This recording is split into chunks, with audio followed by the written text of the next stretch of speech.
Tajemnicze zgony w III RP do dzisiaj budzą pytania.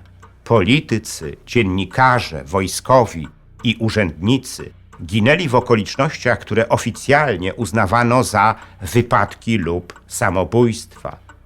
Wiele z tych spraw umorzono, ale wątpliwości pozostały.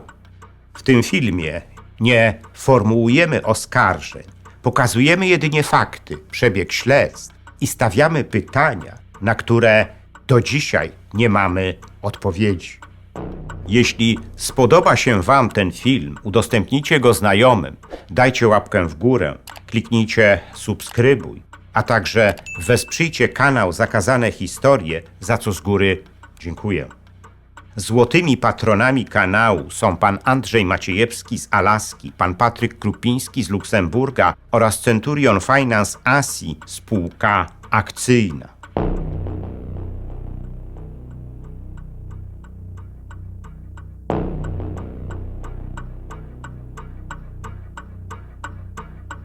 Trzecia RP nie była państwem bezpiecznym.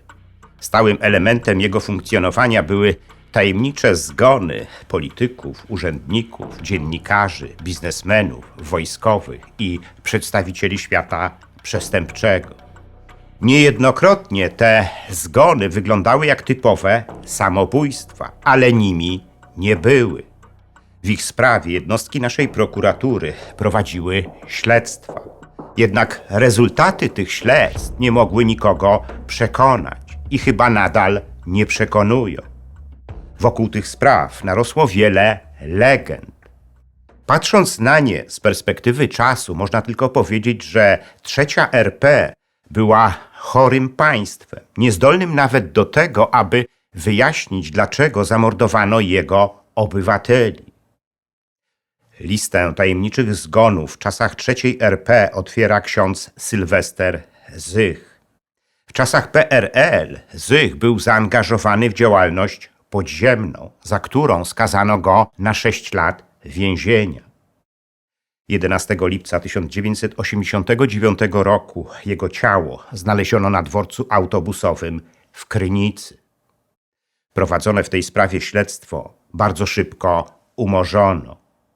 Prokuratura uznała, że ksiądz zmarł w wyniku nadmiernego spożycia alkoholu, ale nikt nie chciał w to uwierzyć. Dla wszystkich było bowiem jasne, że to było jeszcze jedno morderstwo polityczne dokonane przez fachowców ze służb.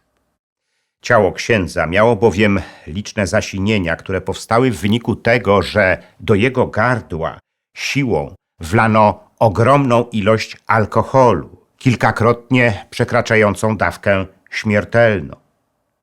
Ksiądz Zych, zanim został zamordowany, był kapelanem Konfederacji Polski Niepodległej, partii, która nie tylko zakwestionowała legalność Okrągłego Stołu, ale też najmocniej domagała się rozliczenia ludzi komunistycznego aparatu. 7 października 1991 roku Polskę obiegła informacja o śmierci szefa Najwyższej Izby Kontroli Waleriana Pańki. Doszło do niej w wyniku wypadku drogowego, jaki zdarzył się w rejonie Włostowic na trasie z Warszawy do Katowic. O tym wypadku opowiadałem już szczegółowo w jednym z wcześniejszych filmów. W każdym razie prokuratura od razu założyła, że był to zwykły wypadek drogowy, a jego sprawcą był kierowca szefa NIK. Tymczasem Pańko znał już szczegóły afery Funduszu Obsługi Zadłużenia Zagranicznego, w wyniku której wyparowały gigantyczne środki finansowe, które miały być przeznaczone na skupowanie polskiego długu za granicą. A do tego przed wypadkiem otrzymywał z tego powodu anonimowe pogróżki. Jakby tego było mało, 18 lipca 1991 roku w tajemniczych okolicznościach zmarł inspektor NIK Michał Falcman, który wpadł na trop tej afery.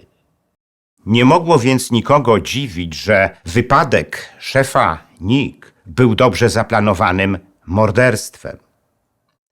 Kolejnym z tych morderstw było to, którego ofiarą był młody poznański dziennikarz Jarosław Ziętara. 1 września 1992 roku Ziętara wyszedł z domu do siedziby Gazety Poznańskiej, gdzie pracował, ale nigdy już tam nie dotarł. Wprawdzie natychmiast zgłoszono jego zaginięcie, ale prokuratura wszczęła śledztwo w tej sprawie dopiero po roku i po kilku miesiącach umorzyła je z powodu rzekomego braku znamion przestępstwa. Dopiero po wielu latach, jakie minęły od tego zdarzenia, poznańscy dziennikarze, koledzy Ziętary, ustalili, że przyczyną takiego rezultatu śledztwa były przecieki z prokuratury, dzięki którym sprawcy mogli skutecznie zatrzeć wszelkie ślady tego mordu. Jarosław Ziętara, zanim zginął, pisał o przekrętach celnych i paliwowych, szmuglu na naszej granicy wschodniej i patologicznych prywatyzacjach naszych państwowych przedsiębiorstw i prawdopodobnie naruszył interesy jakiegoś przestępczego układu, który wydał na niego wyrok śmierci.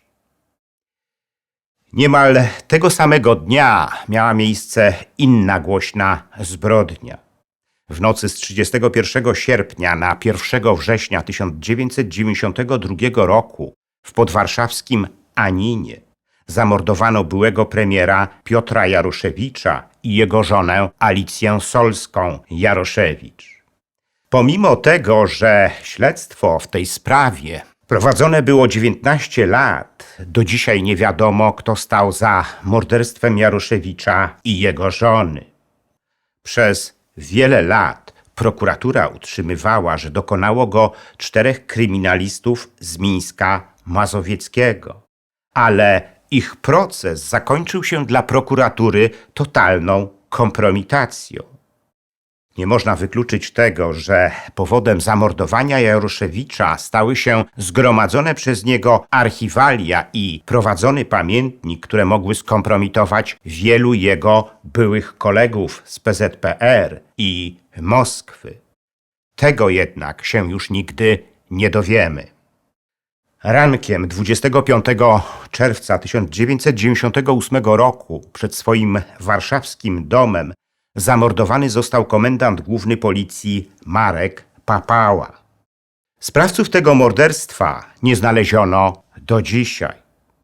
W każdym razie w tle tej sprawy były ciemne interesy polonijnego biznesmena Edwarda Mazura oraz grupy biznesmenów blisko współpracujących z polskim mafiozem zamieszkałym w Austrii Jeremiaszem Barańskim Baraniną. Tyle tylko, że według prokuratury śmierć Papały miała tło czysto rabunkowe, związane z próbą kradzieży jego samochodu. W tę wersję również nikt nie chciał uwierzyć. Dzisiaj, po wielu latach, jakie minęły od tego wydarzenia, nie jest wykluczone, że śmierć Papały mogła mieć związek z przemytem narkotyków na dużą skalę.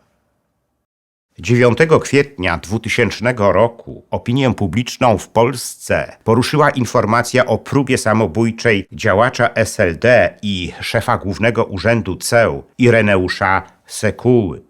W jej rezultacie nastąpił jego zgon. Szybko okazało się, że Sekuła miał rozległe kontakty z polskim światem przestępczym. Zeznania członków tzw. grupy pruszkowskiej mogły bowiem wskazywać na to, że śmierć Sekuły miała związek z olbrzymim długiem, jaki Sekuła zaciągnął u przestępców i nie był w stanie go spłacić. Na pewno ta sprawa jasno pokazała, że wielu polskich polityków ma bliskie związki ze światem przestępczym. Potwierdziło się to, gdy 1 kwietnia 2001 roku przed jedną z warszawskich restauracji zastrzelony został Jacek Dębski, minister sportu w rządzie Jerzego Buzka. Jak ustalono w trakcie śledztwa, zleceniodawcą mordu Dębskiego miał być wspomniany już wcześniej Jeremiasz Barański, Baranina, od którego Dębski miał żądać zwrotu długu. To była jedna z najbardziej bulwersujących Polaków spraw, jakie wydarzyły się w czasach III RP. W końcu zginął urzędujący minister, który, jak się okazało, miał bliskie związki ze światem przestępczym. 2 lata później, 7 maja 2003 roku, zakończył życie w wiedeńskim areszcie sam Barański. Jak wówczas komunikowano, Barański miał się powiesić na pasku od swoich spodni w celi stale monitorowanej przez strażników. Barański, oprócz tego, że zlecił morderstwo Dębskiego, przed swoją śmiercią oskarżył austriackie służby o przyjmowanie łapówek. Nikt nie chciał więc uwierzyć w jego samobójczą śmierć. Zainteresowanych jego zniknięciem na pewno było wiele służb. Barański współpracował bowiem nie tylko ze służbami austriackimi, ale także ze służbami polskimi i niemieckimi, które przez lata zapewniały mu parasol ochronny. 25 kwietnia 2007 roku opinię publiczną w Polsce poruszyła sprawa rzekomo samobójczej śmierci byłej minister budownictwa Barbary Blidy z SLD. Doszło do niej w trakcie prowadzonej przez funkcjonariuszy Agencji Bezpieczeństwa Wewnętrznego akcji zatrzymania Blidy w jej mieszkaniu. Blida miała wejść do łazienki i postrzelić się śmiertelnie z przechowywanego tam pistoletu. ABW podejrzewała ją o przekazywanie łapówek śledczym od mafii węglowej, z ludźmi której była powiązana. Dziwić mogło wówczas to, że funkcjonariusze ABW w trakcie zatrzymania Blidy zachowali się tak mało profesjonalnie. A może tak właśnie miało być? Zeznania Blidy mogły bowiem pogrążyć wielu polityków SLD, ale tego chyba się już nigdy nie dowiemy. 7 października 1997 roku w Konstancinie Jeziornie zamordowano generała Jerzego Fonkowicza, oficera wojskowych służb w czasach PRL. Fonkowicz miał bliskie relacje z zamordowanym w 1992 roku premierem Piotrem Jaroszewiczem, z którym po wojnie razem przeglądali archiwum Abwery w Radomierzycach i obaj posiadali dużą wiedzę na temat zawartości tego archiwum. Fonkowicz został zamordowany po długotrwałych torturach, ale prokuratura, nie wiadomo dlaczego, przyjęła wersję, że był to napad czysto rabunkowy. W nocy z 26 na 27 października 2001 roku nieznani sprawcy porwali Krzysztofa Olewnika, syna znanego płockiego biznesmena. Pomimo przekazania przez rodzinę porywaczom żądanego okupu, Olewnik został jednak zamordowany. Gdy okazało się, że porywacze mieli powiązania z organami ścigania, które prowadziły śledztwo w tej sprawie, wybuchła burza. Śledztwo nie przyniosło oczywiście oczekiwanego przez opinię publiczną rezultatu. Nigdy nie wyjaśniono, kto zdecydował o porwaniu i zamordowaniu Krzysztofa Olewnika. 28 sierpnia 2004 roku w tajemniczym wypadku drogowym zginął Marek Karp, założyciel Ośrodka Studiów Wschodnich. W rejonie Białej Podlaskiej w jego auto uderzyła białoruska ciężarówka, spychając samochód Karpa na przeciwległy pas, gdzie został on staranowany przez drugą nadjeżdżającą ciężarówkę. Karp zmarł, nie odzyskawszy już przytomności. Białorusina, który był sprawcą tego wypadku, zwolniono z aresztu i opuścił Polskę. Karp przed tym wypadkiem przygotowywał raport dotyczący uzależnienia przez rosyjskie służby państw byłego bloku sowieckiego. Trudno więc nie sądzić, że to właśnie one mogły wykonać na nim wyrok śmierci. Zdecydowanie jednak najgłośniejszym przypadkiem tajemniczych zgonów była śmierć lidera samoobrony i byłego wicepremiera Andrzeja Lepera, do której doszło 5 sierpnia 2011 roku. O niej również szczegółowo opowiadałem Państwu w jednym z wcześniejszych filmów. W tym przypadku najbardziej skandaliczne było to, że śledczy, zanim jeszcze zlecili przeprowadzenie sekcji zwłok Lepera, od razu przyjęli wersję, że do tej śmierci doszło bez żadnego udziału osób trzecich. I tę wersję podtrzymali do końca, ale niewielu w tę wersję uwierzyło. Chyba dlatego wokół śmierci Andrzeja Lepera narosło tak wiele hipotez. Najważniejsza z nich mówi, że wiedza, jaką posiadał Andrzej Leper, mogła pogrążyć najbardziej wpływowych polskich polityków. W dobie katastrofy smoleńskiej miało miejsce wiele tajemniczych zgonów. Chociaż większość z nich wyglądała na samobójstwa, to nie można definitywnie wykluczyć, że były to morderstwa. Tak było między innymi w przypadku rzekomego samobójstwa byłego dowódcy Gromu, generała Sławomira Petelickiego, do którego doszło 16 czerwca 2012 roku. Petelicki miał zastrzelić się ze swojego pistoletu w garażu swojego domu na warszawskim Mokotowie. Śledczy bardzo szybko przyjęli wersję, że było to rzeczywiście samobójstwo i umorzyli sprawę. Nie wzięli pod uwagę wielu istotnych okoliczności tego zdarzenia, a zwłaszcza samej postawy generała po tym, jak doszło do katastrofy polskiego samolotu w Smoleńsku. Petelicki wielokrotnie dawał wyraz swojego zniesmaczenia postępowaniem polskich władz wobec tej katastrofy. Wiele wskazuje na to, że generał posiadał wiedzę, która mogłaby skompromitować ówczesny polski rząd, ale generał tę wiedzę zabrał ze sobą do grobu.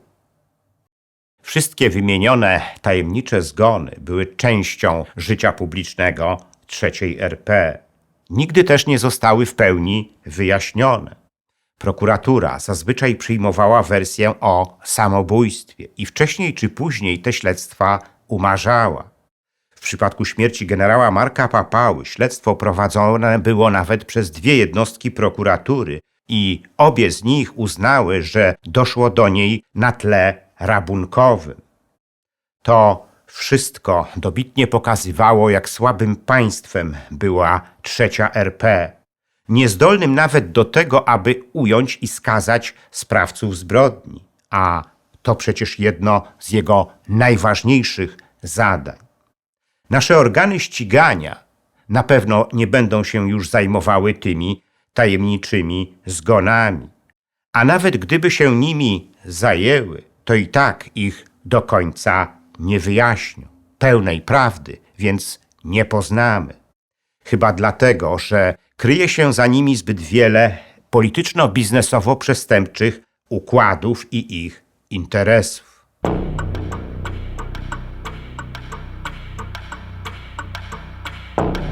Zakazana historia Sowietów to druga moja książka w serii wydawnictwa Fronda, którą warto przeczytać. Opowiadam w niej historię sowieckiego państwa, najbardziej zbrodniczego państwa w dziejach świata. Warto ją poznać, bo współczesna Rosja, jego spadkobierczyni, znowu dąży do podbicia narodu. Książkę można nabyć z moim autografem, a nawet możliwa jest osobista dedykacja. Jest wciąż do nabycia moja książka Ostatnie polskie powstanie. Ta książka dotyczy antykomunistycznego podziemia w Polsce. Dowiecie się z niej o tych aspektach jego działania, o których nie mieliście jeszcze okazji usłyszeć. Jednym z nich jest rola sowieckiego NKWD w ostatecznym rozbiciu tego podziemia. Zachęcam do zakupu tej książki. Każdy kupujący otrzyma ją z moim autografem. Dziękuję za liczne komentarze filmów na kanale Zakazane Historie i wpłaty. W sposób szczególny chciałbym podziękować złotym patronom, którymi są pan Andrzej Maciejewski z Alaski, pan Patryk Krupiński z Luksemburga i Centurion Finance Asi, spółka akcyjna, a także srebrnym patronom, wśród których są panowie Dariusz Kwoka, Dariusz Wietrzykowski, Arkadiusz Strykowski, Bartosz Filip Cichy, Sebastian Nastarowicz, Zbigniew Foryś oraz Kongres Polonii Kanadyjskiej z okręgu Toronto, Stowarzyszenie Nasza Polonia z Australii i firma informatyczna Sagitum S.A. Dziękuję również pozostałym patronom, gdyż każda kwota wsparcia jest dla mnie ważna. Zachęcam wszystkich do wspierania kanału Zakazane Historie, co pozwoli na jego dalszy rozwój. Teraz można to zrobić nie tylko przez Patronite. Szczególnie dla patronów zagranicznych przydatne są możliwości bezpośredniego wsparcia na YouTubie w formie jednorazowej wpłaty klikając podziękuj, a także cyklicznych wpłat klikając wesprzyj na dole ekranu. Wpłat można też dokonywać przez PayPal oraz bezpośrednio na moje konto bankowe, którego numer widzicie teraz na ekranie. Więcej informacji na temat wspierania kanału na różne sposoby znajdziecie w opisie pod filmem.